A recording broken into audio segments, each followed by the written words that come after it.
Magandang umaga ho, Ma'am Chacha, Ma'am Manong Ted. Maraming salamat ho ulit sa pag-imbita sa akin sa inyong programa. Salamat din po sa pagpayag sa panayam. Sir, ito nga, Opo. halos 6 na buwan after pong masiwalat itong flood control issue, nag-submit na po itong ICI ng lahat ng documents sa Ombudsman, pero ang sinasabi nga, until March 31 na lang ang opisina ng ICI or Independent Commission for Infrastructure. Para lang po mas malinaw sa lahat, sa publiko, sa mga nakikinig at nanonood sa atin, what's next after po nito? Talagang pati po ba yung sa inyo, dissolved na rin after March 31? Well, nag-usap po kami last Tuesday where we held our face-to-face meeting po. Nauna po kung kausapin si Justice Andy Reyes. He endorsed all the things din, mga accomplishments niya doon sa technical working group.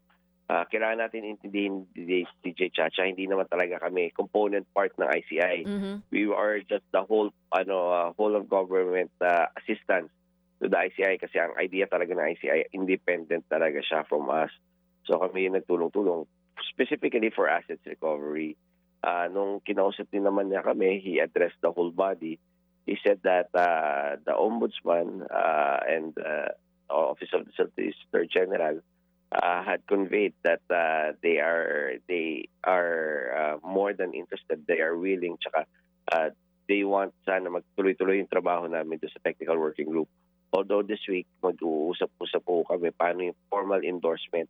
So, ang TWG, for all intents and purposes, magtutuloy-tuloy naman yung trabaho namin despite the cessation of the work of the ICI. Okay, para malinaw lang din po. So magtutuloy ang trabaho ng CICC kahit wala ng ICI. Saang ahensya po kayo ng gobyerno magiging under or bubuo po ba kayo ng permanent task force group, hiwalay sa ombudsman? Paano po ang mangyayari? And even the funds na gagamitin ng CICC para po dito sa flood control investigation, saan po manggagaling? So, para malinaw, DJ Chacha, ang CICC kung po talaga siya, government agency na talaga siya. It's an attached agency po ng DICT, yung Cybercrime Investigation and Coordinating Center, which I head. Pero po yung technical working group, kami ho yung parang collation ng yung mga pagsasama-sama ng ibang ahensya ng pamahalaan. Andyan ho ang BIR, andyan ang NBI, andyan ho ang PNP, ang CAAP, AMLAC, DOJ, around 24 agencies po, no? Pati yung Bureau of Customs.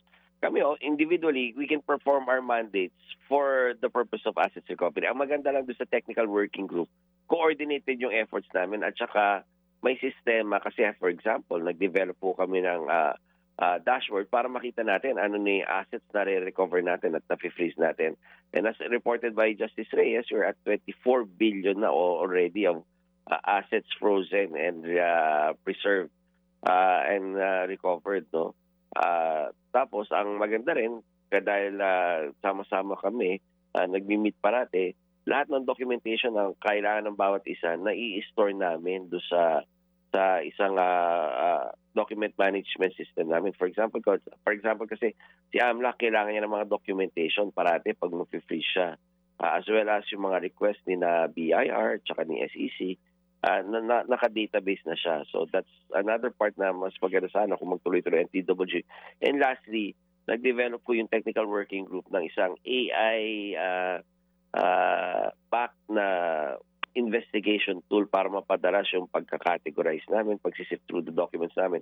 Ma-identify kagad namin yung mga documents na spurious, na ito yung mga projects na anomalous. Yun yung advantage ng technical working group. Pero individually, si CICC, si NBI, si Bureau of Customs, si BIR, pwede hong gumawa ng mga trabaho nila for the same purpose. Yun nga lang, hindi siya coordinated. Okay, so at least mas malinaw po ngayon ang reason nga kung bakit naisama dito ang DICT kasi nasa inyo yung dashboard kung saan nakalagay po doon yung mga total ng assets na na-recover at mare-recover pa soon, and then you have that AI PAC investigation tool na binabanggit nyo po sa ngayon. How does it work? Sir, yung bang dashboard na sinasabi ninyo, ano po yan? Open for public? Makikita po ba yan? Is it a website? Or ang makakakita lang nito yung mga agencies na katuwang ninyo? And ano din po yung AI PAC investigation tool na sinasabi nyo na dinevelop din po ng technical working group ng CICC?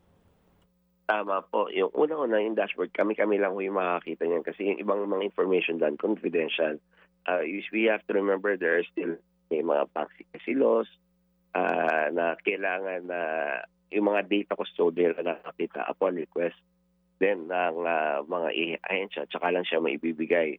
As well as yung mga data privacy laws natin. So kami-kami lang yung nakakita doon sa mga doon sa dashboard. Pero yung results naman, DJ Chacha, you can call us anytime naman, whether it's the AMLAC or the CICC, para doon sa makita natin ano yung total ng nung na-recover na natin na asset. Oo. So, yung binanggit niyo po kaninang figure, hindi pa yun yung total. 24M or 24B? B. 24B po. Ayan, para mas Oo. malinaw. 24 billion na hindi open sa publiko kasi nga may bank secrecy law. Kasi yung AMLAC reports nga ay sinasabi na confidential muna. Ngayon, Yusek, yung buhay po ng TWG will not cease to exist depending sa ICI. Independent ba kayo again? So, Manong Ted, yung TWG is a collation of the whole of government health towards the ICI. Ngayon, ang sinasabi namin, Manong Ted, individually, kaya namin mag-perform ng mga functions namin towards that goal of assets recovery and preservation. Halimbawa, si BOC, tuloy-tuloy lang ang trabaho niya, mag-seize ng assets. Si AMLAC, tuloy-tuloy lang ang pag-freeze niya. Okay. Pero as a whole of government, doon namin nakikita na para mas mabilis kasi nga may mga tools kami na kami lahat may access tapos halimbawa collation ng documentation. So balik ako doon sa tanong mo, Manong Ted, kung magsisis kami mag-exist, we're not solely dependent on the ICI. Kaya nga mag-usap po din kami ng ombudsman, baka ma-transfer yung work na ginagawa namin at makakuha kami ng direction kasi dati kumuha kami ng direction sa ICI. Okay. Ngayon baka ang makuha namin direction na ngayon from the ombudsman na po. Okay. So, kailan kayo huling nag-meeting po as a group at yun bang yung bang meeting na iyon is a regular meeting na ginagawa po ninyo? Tama, Manong Ted. We met last Tuesday po, yung face-to-face meeting namin. Kasi nag-face-to-face kami every month eh. Pero every week we meet online. Yun nga, doon na nagsabi si Justice Reyes, nagpaalam na rin. And then the group decided to adjourn indefinitely muna until again called for. And for all intents and purposes, we're awaiting the ombudsman po. Kasi nag-signify naman sila that they really want the work of the TWG to continue. Kasi nga, pag nag-file tayo ng mga kaso, may tinitingnan tayo na assets na na-freeze natin para, di ba, pag may judgment, may titingnan tayo, may malelevy tayo, may exit cap tayo mga assets. Okay, sige. Kasi nga, ang kagandahan nga dito sa TWG nga, ang mga kapatid, tulong-tulong ito. Iba't ibang expertise nila natutulong-tulong sa isang adhikain, mapanagot ang mga may sala sa flood control scandal. Di ho ba po, Yusek, Yun po yun, no? Tama. Okay, sige. Tama, Manong Ted. Opo, sige. So ngayon po, sir, ang tanong namin is, kung individually kayo attached sa iba't ibang ahensya, hindi na kinakailangan pa ng additional funding ang TWG basically kasi nga meron na kayong kanya-kanyang tinatanggap na remuneration from the different agencies. Tama, Manong Ted. At yan naman yung nangyayari doon sa TWG. Unlike yung sa ICI po, kailangan silang puntual kasi ibang ahensya sila eh. Kami sa TWG, mga composite agencies na kami. Okay, so meaning po, parang dagdag trabaho lang, pero hindi dagdag gastos. Yan ang kagandahan diyan. At wala rin ho kaming dagdag sweldo, Manong Ted. Okay. Well, anyway, appreciate that. Thank you for your service, sir. Pero sir, who will decide now? Is it the ombudsman kapag ba must it be formalized through an issuance? Paano po ito, Yusek? Tama po, kasi every time na nag-meet kami, it's under the auspices po and guidance of the ICI before. Ngayon, kailangan siguro i-formalize kasi nga the ombudsman would now be hosting the TWG kasi pag nag-meet kami. For example, nung nag-meet kami regularly every month, doon sa opisina ho ng ICI. So, ganun din ho siguro yung kailangan namin formalization. At saka, mas importante doon, Manong Ted, the direction. Like, nung sa ICI, binibigyan kami ng direction. Ito yung top priorities natin. Ito yung mga unahin natin ang ghost projects. Ito yung mga individuals. Ito yung mga corporations na unahin natin. Okay, sige po. So, binanggit po ninyo no, sa usapin po ng pag-freeze ng mga assets. So, kumamarapatin lang po ninyo, kumusta na po yung assets ni Zaldico na naman? Yung air assets po and the other assets, yung mga hotels, etc. Ang magandang balita naman ho dyan, Manong Ted, yung water assets niya, nasimulan na ho at I think we're just awaiting the order. Naglabas na yata ang, from the report of the Marina, naglabas na ng freeze order on the welfare assets. Yung paano lang, yung temporary, hinintay namin yung permanent, yung mas matagal yung 6 months kasi extendable yan, Manong Ted. So, yung assets, yung air assets, ang hinihintay natin lumabas yung order from the CA for the seizure and forfeiture of their air assets para maibalik na natin dito sa Pilipinas, Manong Ted. At ang maganda doon, pag na-forfeit na, hindi na magagamit. Unlike yung mga pag na-freeze lang, Manong Ted, yung dati natin binabanggit, yung mga bigas na yan, nagagamit pa rin nila, whether it's a car, whether it's a plane, or yung mga boats na yan. Opo. Yung binabanggit yung mga marine assets, ano yan? Yate, barko, ano yun?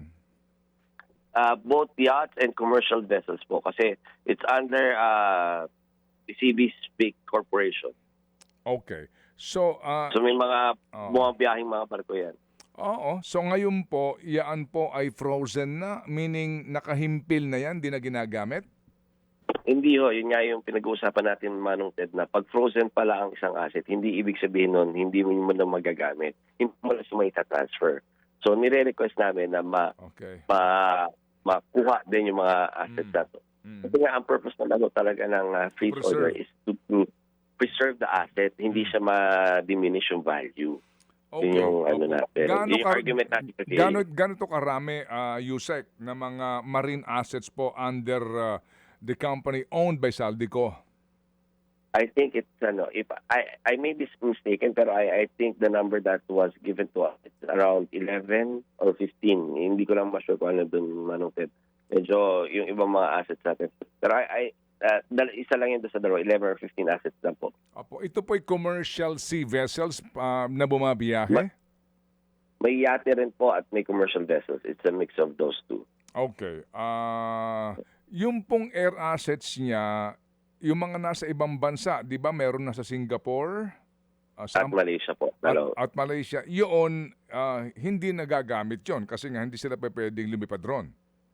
Tama po. At tayo ang nagbabayad ng hangar fee at saka yung maintenance upkeep niya. Until now, ano ho? Until now po. Sige. Maliban dyan, meron pa bang ibang assets po ni Zaldico na frozen ngayon? Mga real property? Mga ganun po? Yeah. Tama po, Manong Ted, real properties, bank accounts, at ngayon po hinahabol talaga namin yung iba pa, yung sa mga, tinitingnan namin yung ano yung pwede namin habulin doon sa mga unexplained assets din ho ng mga kapamilya ni former congressman ko, at saka yung mga bali-balitang na-transfer sa cryptocurrency po, at saka yung mga ibang properties, from the NBI and the police naman po itong report na to, yung mga ibang properties na hindi sa kanila nakapangalan pero may reports na doon nakatago yung pera. Okay. Na-transfer sa cryptocurrency? Do you have an estimate? Magkano? Yan ang binavalidate pa ho ng mga law enforcement natin, ano yung mga na-transfer sa cryptocurrency na pera po. Again, ang nahihirapan, Manong Ted, kilala niyo naman ako, hindi ako makikilig magpaligoy-ligoy. May challenge ho kami dito kasi wala kaming visibility dito sa cryptocurrency market. Unang-una ho, hindi natin regulated ang exchange ng cryptocurrency. And second, yung mas mahirap na challenge namin is yung mga offline transactions, yung tinatawag na USDT at cold wallets, na pag transfer mo doon, wala kang visibility dahil hindi siya online eh. Bigla na nalilitaw sa ibang bansa yan. May 10 milyon, 10 billion pala na lumitaw sa ibang bansa. Yan yung nahihirapan ho kami. Oo. Yung assets po ni dating Yusek Catalina Cabral. Yes, Manong Ted. Yung dating assets yun, may listahan ho tayo pero we cannot read it kasi it's we're still awaiting yung estate proceedings ni dating Yusek Cabral. Although may mga na-identify na tayo ng mga assets niya, hinihintay natin kung i-claim ng pamilya doon sa estate proceedings. Kasi kailangan una para may transfer sa kanila, babayaran nila yung mga taxes noon. And second, para i-identify na, i-claim nila, ito yung mismong estate ni former Yusek Cabral. Sige po, naunawaan namin itong mga, tsaka yung mga informasyon kung talaga hindi pa po ito klaro at yung mga hindi nga po pwedeng isa publiko. Na-anunsyo naman mismo na Presidente yung ilang mga miyembro ng Kongreso na Opo. umano ay frozen na yung assets. Are you at liberty to Opo. tell us yung meron bang, meron bang frozen asset si former Speaker Martin Romualdez? Hindi pa, may mga na-identify na kami, pero I don't know if na-apply na ho yung pag-freeze kasi kailangan ho merong kung ano ang tiyatawag ng AMLAC po, kailangan magsampa ng predicate crime po. Okay. Unlike yung kina former congressman ko, nasampa ho sila ng mga predicate crimes of corruption, of non-failure of taxes.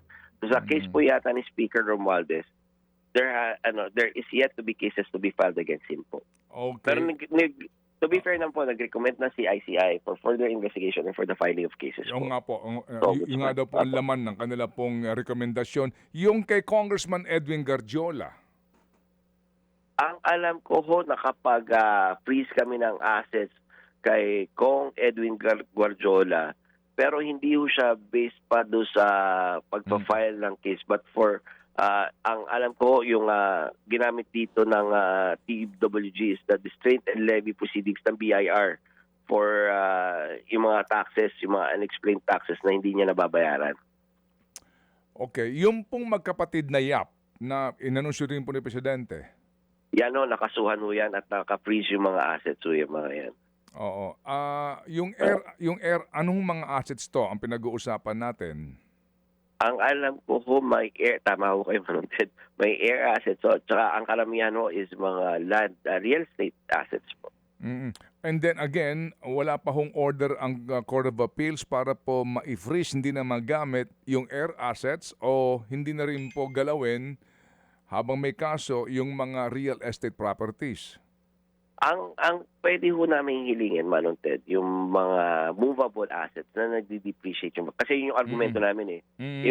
If the purpose of the freeze order is to preserve the assets saka preserve yung value niya, nagde-depreciate kasi ang mga movable assets pag ginagamit mo yung mga sasakyan, nagde-depreciate yung value. Unlike yung mga real estate properties po, hindi namin magamit yung argumento na yun kasi hindi depreciate yung value habang ginagamit mo yun. In fact, ang nangyayari, pag halimbawa, ini-improve mo yung asset, nag-appreciate yung value niya.